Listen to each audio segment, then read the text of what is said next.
Au XXe siècle apparaît un nouveau type de régime politique qui est le totalitarisme. Les dictatures naissent dans un contexte particulier de l'entre-deux-guerres.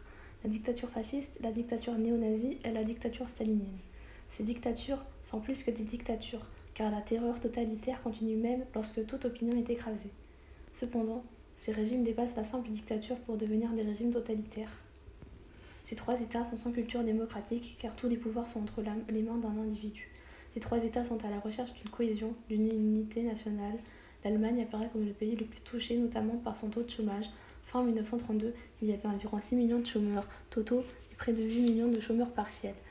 De 1928 à 1991, le développement économique fut guidé par une série de plans quinquennaux.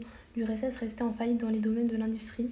La crise économique mondiale atteint l'Italie en 1931. La Première Guerre mondiale fait perdre 600 000 hommes et compte 900 000 décès et 600 000 disparus ou prisonniers en Italie. L'Allemagne a perdu 60 millions d'hommes et l'URSS a perdu 20 millions d'hommes.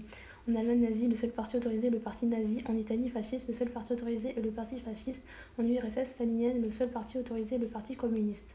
En Allemagne nazie, Hitler utilise la propagande, tout comme Mussolini en Italie fasciste et Staline en URSS stalinienne.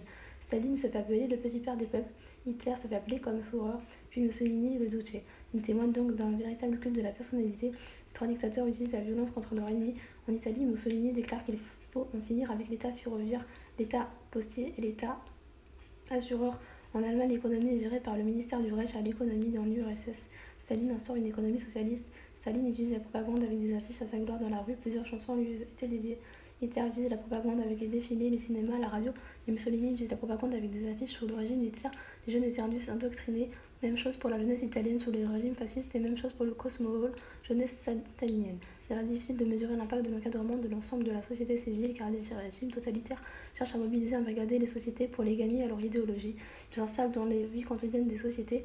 Certaines personnes soutiennent le régime par acceptation ou par conformisme.